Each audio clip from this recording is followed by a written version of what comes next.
여러분 반갑습니다. 소비자 행동론 9주차 강의를 시작하도록 그렇게 하겠습니다. 9주차부터는 저희가 굉장히 빠른 속도로 1주부터 8주차까지 전체 소비자 행동론에 대해서 교재에 대한 것을 살펴봤습니다. 이번에는 다시 리뷰를 통해서 반복해서 다시 한번 더 세부적으로 소비자 행동론을 살펴보는 걸로 그렇게 하겠습니다.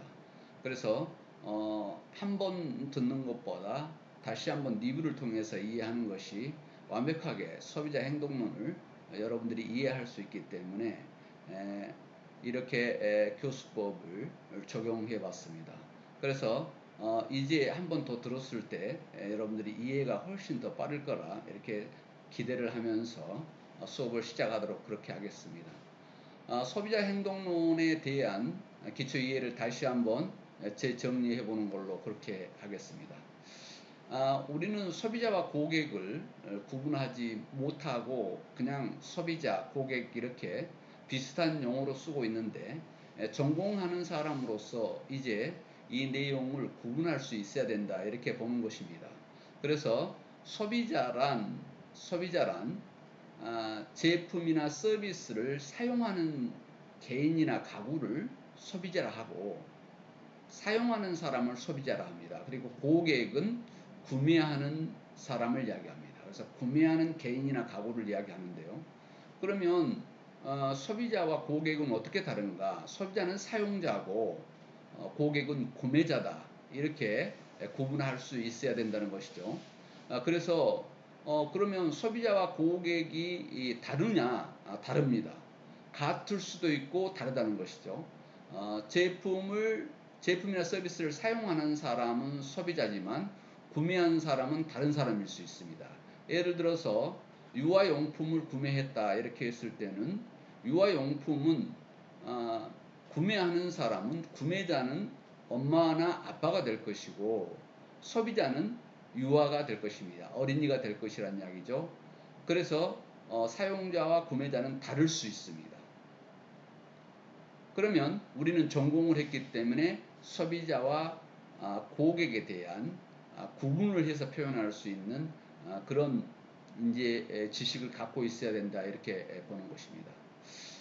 그래서 또 소비자는 그냥 소비하는 것만이 아니라 다양한 역할을 수행하고 있는 것에 대한 것을 우리는 소비자 행동론에서 배우고자 합니다. 그래서 소비자와 고객 이 내용을 단어적인 사전적인 용어가 아닌 실제 우리가 소비자 행동론을 공부하면서 알아야 될 내용을 다시 한번 정리를 해봤습니다. 사용자와 구매자, 사용자는 소비자고 구매자는 고객이다. 그러나 구매자와 사용자가 다를 수 있다. 다를 수 있는데 구매자는 그래서 고객이고 사용하는 사람이나 가구는 소비자이다. 이렇게 정의를 다시 한번 해봤습니다. 이제 뭐 더 이상 이 부분에 대해서는 이해 못할 사람이 없을 것이다. 이렇게 생각하면서 다음 장으로 이동하겠습니다. 소비자는 소비하고 끝난 게 아니라 다양한 역할을 하고 있음을 우리는 전공을 하기 때문에 알고 있어야 되는데요. 왜냐하면 마케팅 관리에서 우리가 산업 현장에서 직접 활용을 해야 되기 때문에 이 내용에 대해서 이해해야 된다는 것입니다. 구매 결정으로만 끝난 게 아니다는 것이죠. 소비자는 먼저 소비자 욕구를 제기하는 역할을 합니다. 내가 어떤 것이 필요하다 이렇게 하고요. 의사 결정에 영향을 행사하는 역할을 하기도 합니다. 그래서 어떤 사람이 어떤 상품을 구매하려 할 때 그게 좋다 나쁘다 내 경험에 의해서는 판단에 의해서는 정보에 의해서는 어떤 내용이 좋고 나쁘다는 그런 의사 결정에 영향을 미칠 수 있는 그런 활동을 한다, 역할을 한다 이렇게 보면 되겠습니다. 또 제품을 사용하는 역할을 하는데요. 소비자이기 때문에 사용하는 역할을 하는데 그 사용을 하고 나서 끝나는 게 아니라 주변 사람한테 그런 의사결정에 영향을 미치고 또 이런 것이 필요하니까 구매해야 된다는 필요성을 제기하는 역할까지를 하는 것이 소비자다 이렇게 보는 것입니다.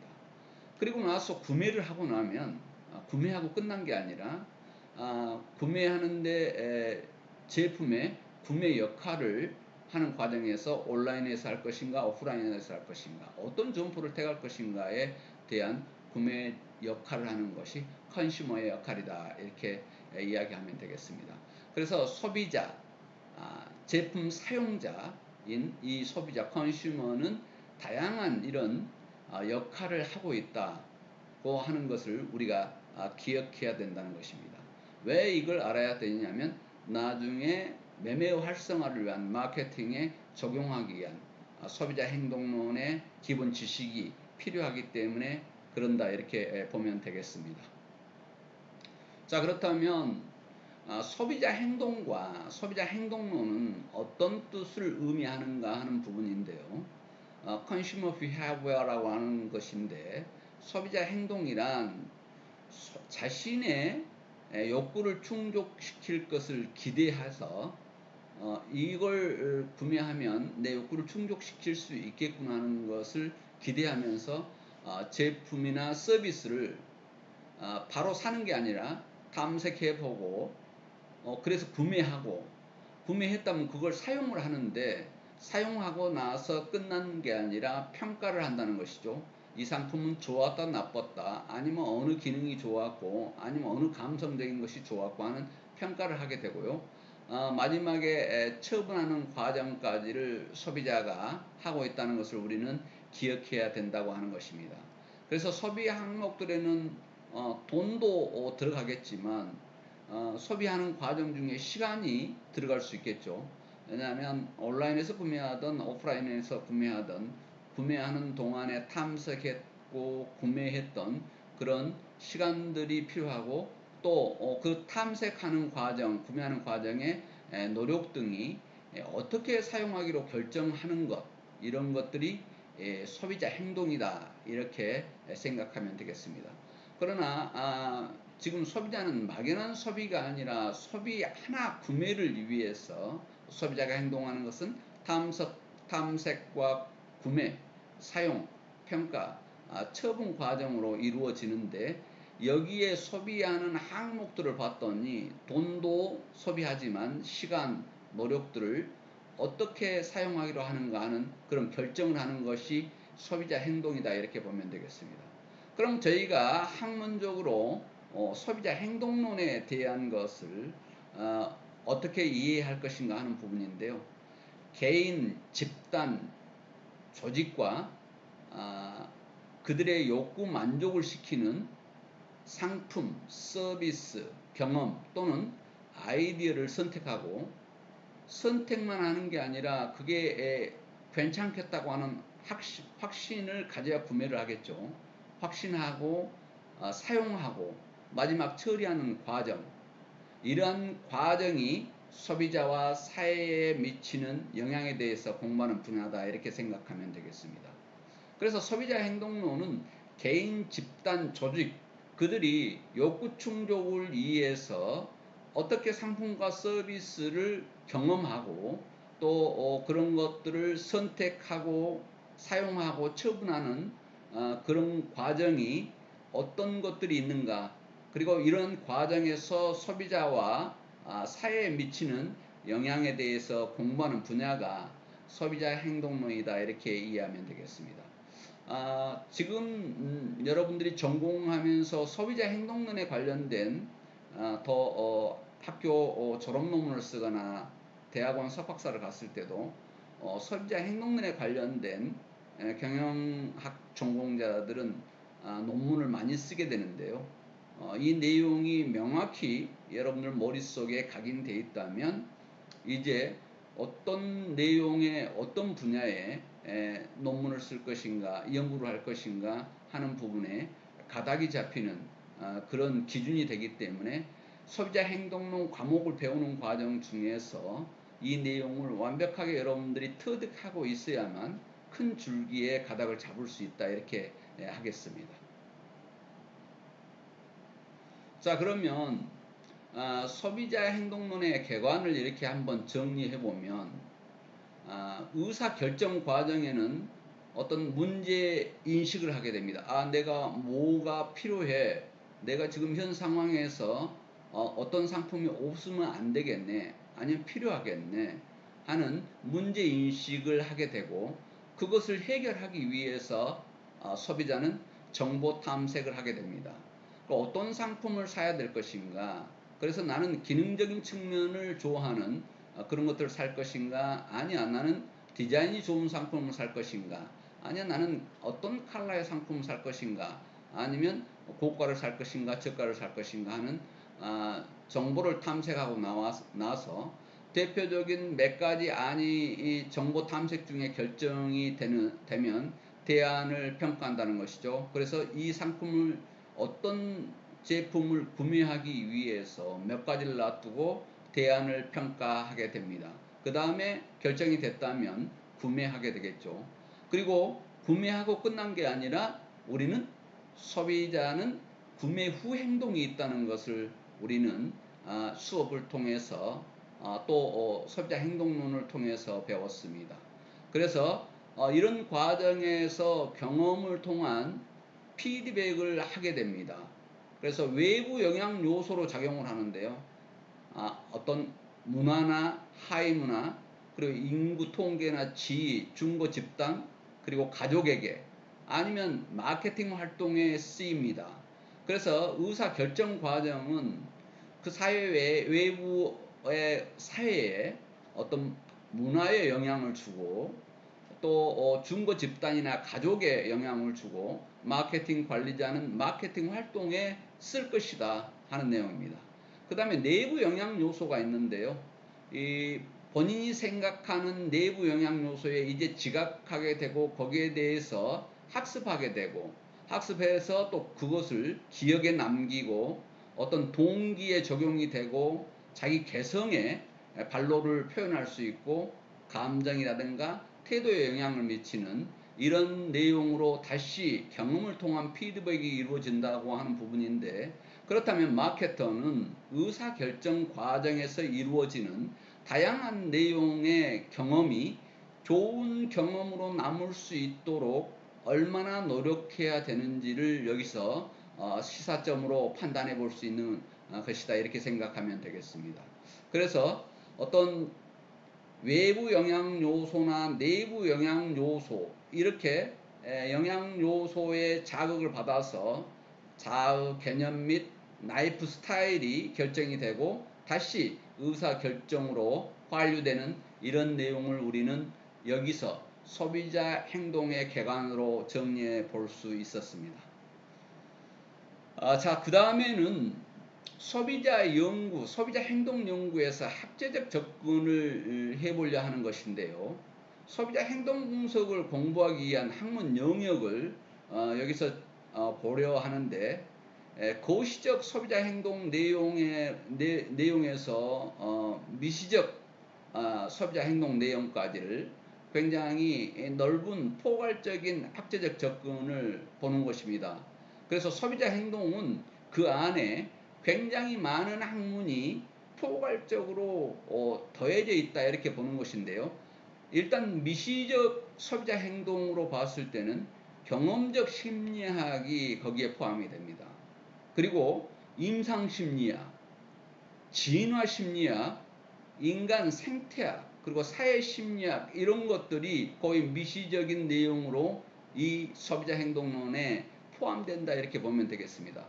거의 거시적으로 넘어가면 언어 비평학, 인구 통계학, 문화 인류학까지 이 안에가 포괄적으로 들어있는 것이 소비자 행동 분석의 학문 영역이다, 이렇게 보면 되겠습니다. 자, 그렇다면 소비자들은 마음, 뇌, 신체, 외부 환경, 이 네 가지 영역에서 상호작용에 초점을 두고 활동을 하는데요. 이 상호작용이 간단히 끝난 게 아니라 유동적이고 역동적인 방식으로 상호작용을 함으로써 소비자의 경험을 구성한다, 이렇게 보면 되겠습니다.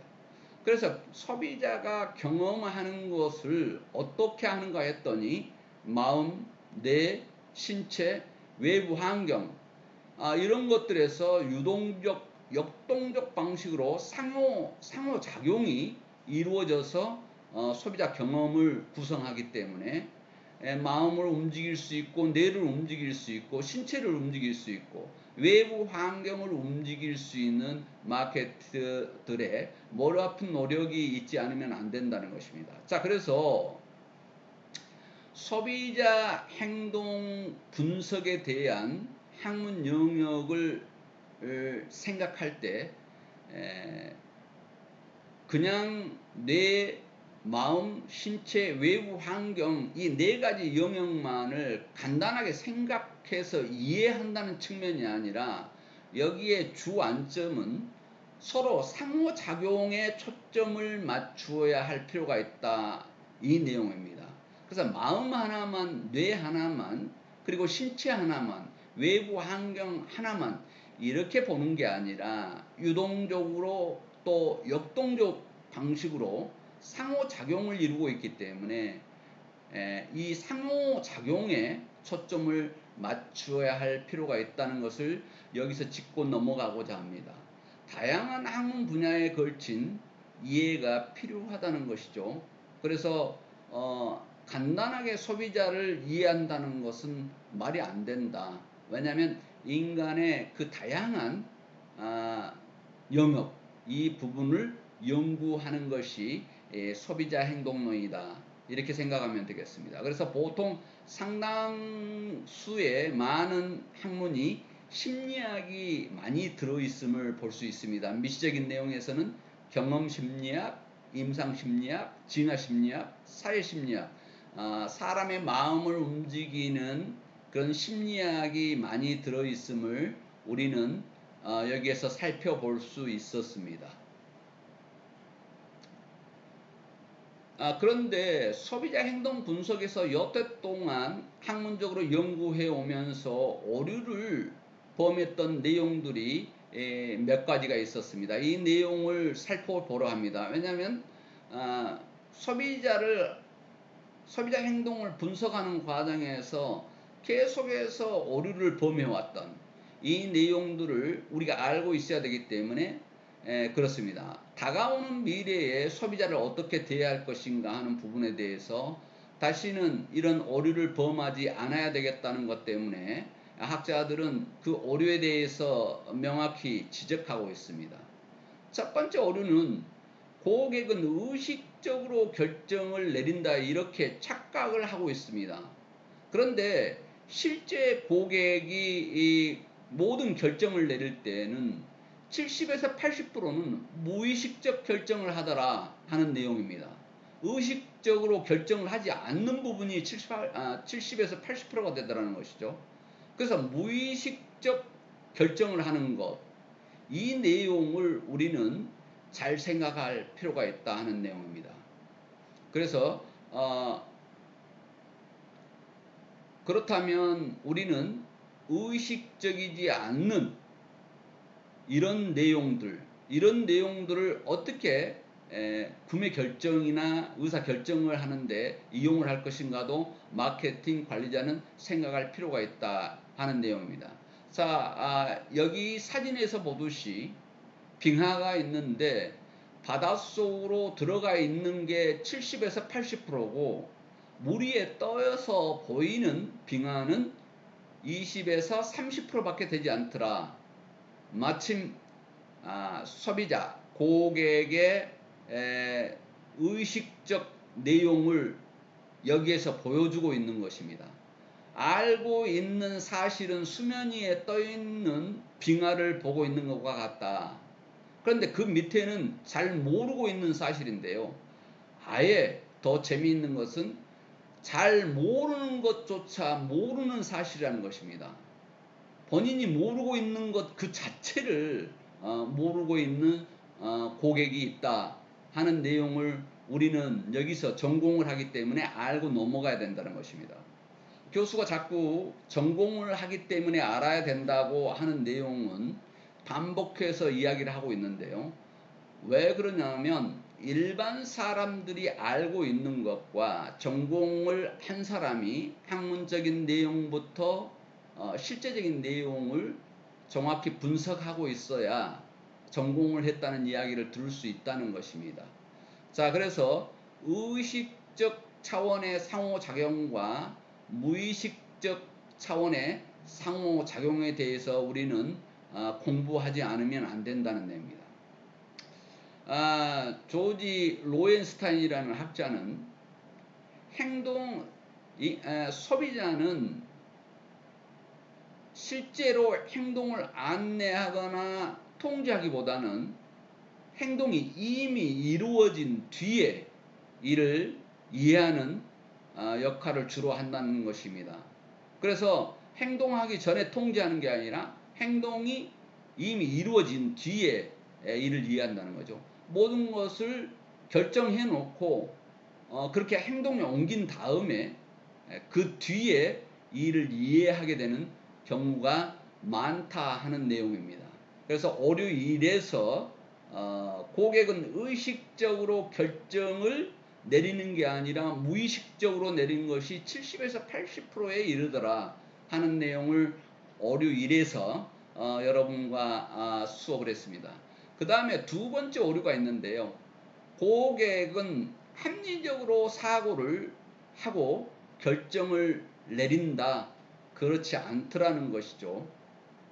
소비자는 불완전한 의사결정자로 보는 동시에 시장은 영리한 결정과 영리하지 않는 결정, 그리고 이성적인 선택과 비이성적인 선택 모두에 반응해서 진화한다, 이렇게 보면 되겠습니다. 그래서 소비자가 합리적 사고로 결정을 내린 부분도 생각을 해야 되지만 영리하지 않는 결정도 고민을 해야 된다. 이성적인 선택으로 결정하는 것과 비이성적인 선택을 하는 이 모두의 반응에 대해서 진화한다고 이렇게 주장하고 있습니다. 그러니까 결코 합리적인 사고로만 결정을 내린 것이 아니더라 하는 내용을 이야기하고자 합니다. 세 번째는 마케팅에서 성별은 중요하지 않다 하는 내용인데요. 성별은 아주 중요하다 하는 내용을 이야기하고자 하는 것입니다. 오늘날의 소비자는 여성 소비자가 소비의 중심을 이루고 있는데요. 앞으로 미래의 소비의 70에서 80%는 여성이 장악할 것이라고 하는 학자들의 연구 자료가 계속해서 속출해서 나오고 있습니다. 그래서 남성성의 상품도 여성이 고객이 될 수 있다, 구매자가 될 수 있다는 것이죠. 그래서 소비 중심의 여성이 아주 중요하더라 하는 내용입니다. 그 전에 예전에는 여권 신장이 되지 않았을 때, 여성 권리가 신장이 되지 않는 시기에는 남성 중심의 소비가 이루어졌는데 이제는 그렇지 않더라는 것입니다. 여성 여권 신장이 된 이후에 구매의 상당수가 여성이 좌우하는 그런 내용이 되더라 하는 내용을 여기에서 이야기하는 것이고요. 예외를 이야기한다면 여성성의 상품을 남성이 구매할 수 있다고 하는 부분은 파생적인 우리 연구 내용으로 다시 한번 설명을 하도록 그렇게 하겠습니다. 그 다음에 오류 네 번째인데요. 소비자들의 기억은 경험을 정확히 반영한다 했는데 그렇지 않더라는 것이죠. 그 기억을 정확히 반영한 줄 알았더니 반영을 하지 않는 경우가 많더라. 그 전에 기억이 있음에도 불구하고 경험을 정확히 반영하지 않고 의사결정을 하더라는 것입니다. 이런 내용들을 우리가 지금 소비자 행동론을 보면서 다시 한번 이렇게 살펴보도록 그렇게 하겠습니다. 자, 그러면 통찰력 있는 소비자 분석을 어떻게 할 것인가 하는 부분인데요. 마케팅 관리자들이 진정한 통찰력이 있는 소비자 분석을 원한다면 통찰력 있는 소비자 분석을 해야 된다고 하는 부분입니다. 소비자가 경험하는 사회적, 심리적 과정을 보고 또 정신활동을 형성하는 생물학적 과정, 이런 것을 바탕으로 해서 정신활동 방식의 이해가 필요하다. 그래야만 통찰력 있는 소비자 분석을 할 수 있다는 것입니다. 소비자의 정신활동이 사회적 과정과 생물학적 과정 간의 상호작용에 기반해서 형성된다는 점을 이해해야 된다는 것입니다. 그래서 생물학적인 과정뿐만이 아니라 소비자 정신활동은 사회적인 것도 고민을 하더라는 내용입니다. 그래서 이것이 생각적 과정에서 어떤 영향을 미칠 것인가가 아니라 사회적으로 내가 이걸 구매 결정을 했을 때 어떤 내용에 영향을 미칠 것인가 하는 상호작용의 기반이 돼서 형성된다고 하는 부분인데요. 그래서 소비자 정신활동 방식 이해에 대해서 마케팅 관리자는 통찰력 있는 소비자를 분석을 하지 않으면 성공할 수 없다는 내용입니다. 그래서 소비자를 지금 분석하는 내용을 9-1에서 여러분들과 다시 한번 리뷰를 통해서 살펴봤습니다. 이 정도 이야기가 됐다면 여러분들이 이미 지금 1차 전체를 살펴보는 수업을 들었기 때문에 지금 교수법을 이렇게 적용을 하고 있는 내용은 여러분들이 소비자 행동론에 대해서 지금 첫 페이지부터 마지막 페이지까지 전체 수업을 듣고 나서 안 다음에 다시 한번 세부적으로 되돌아봤을 때 여러분 것으로 남을 수 있도록 하기 위해서 이 방법을 적용해 봤습니다. 그래서 지금 9주차부터는 다시 한번 전체 살펴봤던 내용을 다시 한번 리뷰를 통해서 여러분 기억 속으로 완전히 자리 잡을 수 있도록 이렇게 진행해 보도록 하겠습니다. 여러분 9-1 소비자 행동론 비대면 강좌 듣느라고 대단히 수고했습니다.